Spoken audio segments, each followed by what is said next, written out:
Om Swastiastu. Baik, di sini saya akan mempresentasikan hasil kerja esai saya. Di sini saya akan menampilkan PowerPoint. Sebelumnya, alangkah baiknya saya memperkenalkan diri terlebih dahulu. Perkenalkan, nama saya Pandey Dara Putra, NIM 2000948, kelas 1B, Pendidikan Seni Pertunjukan. Baik, di sini saya mengambil tema yaitu stres siswa dalam sekolah online. Stres siswa dalam sekolah online yaitu stres di sekolah.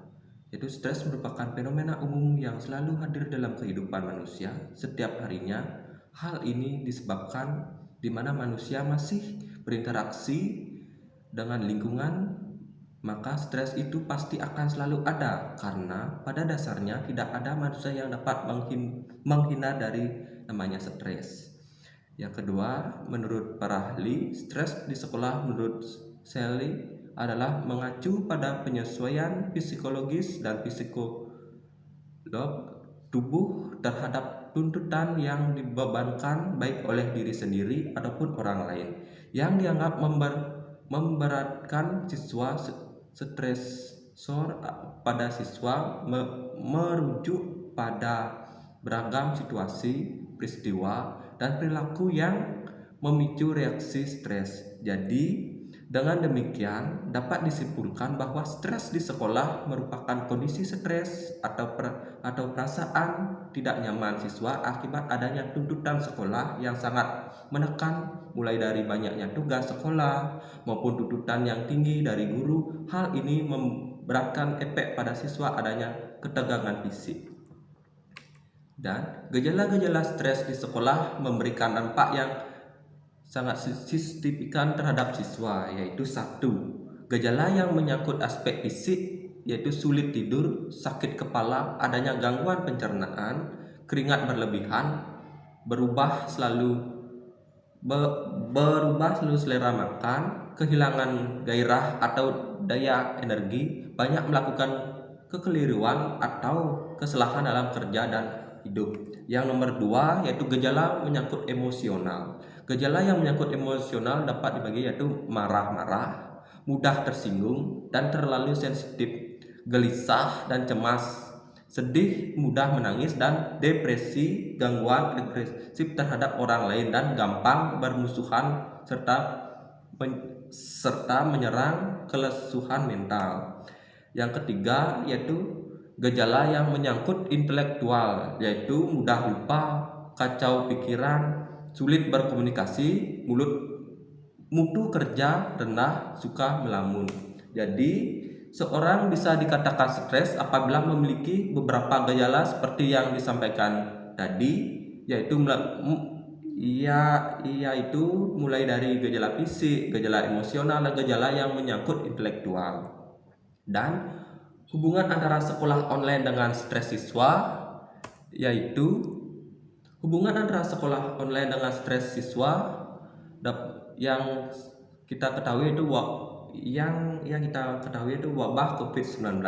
Sampai saat ini masih terus melanda dunia. Begitu cepatnya penyebaran wabah ini membuat semua negara membuat upaya preventif, kuratif, dan promotif kepada warga negaranya. Lalu, upaya negara dalam menghambat penyebaran virus juga merambah ke dunia pendidikan, yaitu hubungan antara sekolah online dengan stres siswa.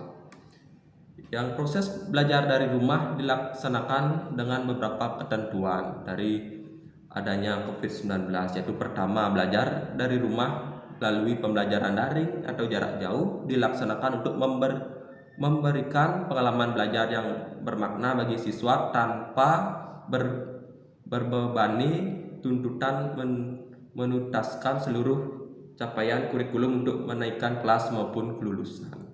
Yang kedua yaitu belajar dari rumah dapat difokuskan pada pendidikan kecakapan hidup, antara lain mengenai pandemi COVID-19. Yang ketiga, aktivitas dan tugas pembelajaran belajar dari rumah dapat bervariasi antara siswa sesuai minat dan kondisi masing-masing, termasuk pertimbangan kesenjangan akses atau fasilitas belajar di rumah. Lalu, pelaksanaan kegiatan belajar dari rumah biasanya dilakukan menggunakan Google Classroom, Google grup WhatsApp atau grup Telegram atau media yang lainnya. Namun, selanjutnya banyak pengajar yang kurang memiliki keahlian dalam penggunaan teknologi informasi komunikasi sehingga sering terjadi tipe mengajar yang monoton selama pembelajaran online tersebut dengan tuntutan belajar dengan tugas-tugas online yang menumpuk yang diberikan oleh guru akibat pembelajaran online terjadi. Hal ini dapat membuat siswa mudah merasa terbebani dan ujung-ujungnya menjadi stres dalam pembelajaran. Lalu di sini saya akan menampilkan hasil observasi atau wawancara saya terhadap siswa menengah pertama yang saya observasi. Untuk itu saya akan menampilkan video terlebih dahulu hasil wawancara saya. Baik, sebelumnya di sini saya akan melanjutkan presentasi dari PowerPoint, yaitu tentang wawancara langsung observasi ke siswa SMP atau siswa SMA. Di sini saya mewawancarai siswa SMP yang atas nama, tolong diperkenalkan diri terlebih dahulu. Nama saya Putu Gika Kirana Putri dari kelas 8 Sekolah SMP Negeri 1 Belah Batu.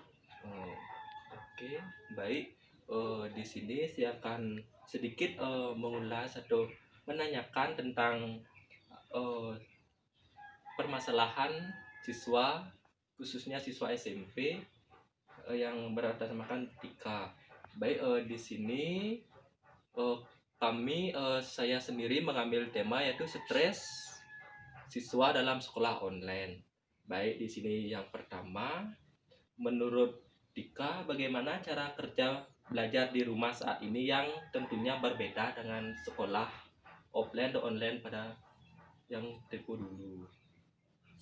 Maksudnya kayak gini, dulu kan offline, banyak rekan-rekan sama teman, sedangkan yang sekarang di rumah saja. Bagaimana menurut Tika? Kalau di rumah justru sangat membosankan karena kita tidak mempunyai teman, dan karena ada HP jadi pelajaran kita terganggu karena ada aplikasi lain. Baik, dan menurut Tika, bagaimana adanya belajar di rumah ini telah membantu Tika atau tidak? Dari segi pembelajaran dulu bahasa sekarang, apakah? Tidak, karena pembelajaran offline lebih menyenangkan daripada online. Sedangkan kalau tugas-tugas Tika bagaimana? Kalau dulu kan langsung bertemu dengan guru, kalau di online bagaimana? Kalau di online, setiap pelajaran akan dikasih tugas. Ada beberapa tugas yang tidak saya kerjakan karena bagaimana? Apakah karena kesulitan atau bagaimana? Karena kesulitan dan tidak diberi penjelasan. Baik. Dan dari guru, dari segi pembelajaran atau segi materi yang diberikan oleh guru, apakah Tika mengerti atau bagaimana? Kalau di sekolah di sekolah offline kan guru yang menerangkan, sedangkan kalau sekarang tugas-tugas saja, bagaimana? Perlu pandangan Tika. Kurang dipahami karena dijelaskannya lewat YouTube, dan di YouTube itu berbeda-beda dengan yang di buku. Apakah dari kan Tika diberikan tugas, apakah tugasnya menumpuk dari setiap mata pelajaran atau guru-guru yang diberikan? Menumpuk. Dan beban Tika dalam tugas itu bagaimana bebannya? Karena tidak mencukupi kuotanya. Berarti tugas-tugasnya itu banyak di handphone atau menghabiskan kuota. Dan apakah dari tugas-tugas itu Tika menjadi masalah dalam segi pikiran, segi psikologi, atau dari stres yang dialami Tika sendiri? Iya. Kenapa stresnya? Karena tugas satu belum selesai, diberikan tugas yang lain. Berarti di dalam tugas online ini, tugas untuk numpuk dan Tika menjadi stres. Iya. Terus solusi Tika dari motivasi Tika supaya tidak stres bagaimana? Solusi saya agar guru memberikan tugas tidak terlalu banyak dan memberikan sedikit penjelasan yang jelas. Oke, terima kasih untuk Tika atas sedikit ulasan wawancara. Baik, sekian dari wawancara atau observasi saya terhadap peserta didik. Baik, pernyataan siswa menunjukkan respon yang sama secara fisik dan perilaku yang ditunjukkan akibat stres dalam belajar dan tugas-tugas online. Respon fisik di antaranya adalah tangan menjadi dingin dan jantung berdebar-debar akibat pikiran-pikiran negatif yang ada pada siswa. Sedangkan respon perilaku ditunjukkan dengan siswa yang terdapat stres berlebihan akibat permasalahan yang terjadi dalam siswa enggan untuk mau belajar dan mengabaikan tugas-tugas yang diberikan oleh guru pengajar. Lalu, dukungan sosial pada siswa stres itu seperti apa? Pada umumnya, dukungan sosial merupakan peranan dari saudara atau teman dan kenalan yang dapat membantu individu dalam menghadapi stres, yaitu individu berhasil dalam menggunakan amarah dan emosionalnya. Dan dukungan siswa ada 4 jenis, yaitu yang pertama, dukungan emosional, yaitu dukungan yang menekankan ekspresi, rasa empati, dan perhatian terhadap individu. Yang nomor 2 yaitu dukungan penghargaan. Dukungan berupa penghargaan, pernyataan setuju, memberikan penguatan dan penilaian positif bagi siswa. Dan yang ketiga yaitu dukungan instrumental, yaitu jenis dukungan yang memberikan bentuk-bentuk langsung. Yang keempat, dukungan informasi, yaitu jenis dukungan yang memberikan berupa saran dan pengarahan. Jadi, bahwa dukungan sosial ini bermanfaat sekali meringankan beban seorang siswa dengan memberikan efek nyaman bagi seorang dalam kondisi yang menenangkan, dapat mengurangi stres khususnya pada sekolah online. Dan sekian presentasi dari pemaparan materi saya. Bila ada salah kata, mohon dimaafkan. Dan saya tutup dengan Brahma Santi. Om Santi Santi Santi Om.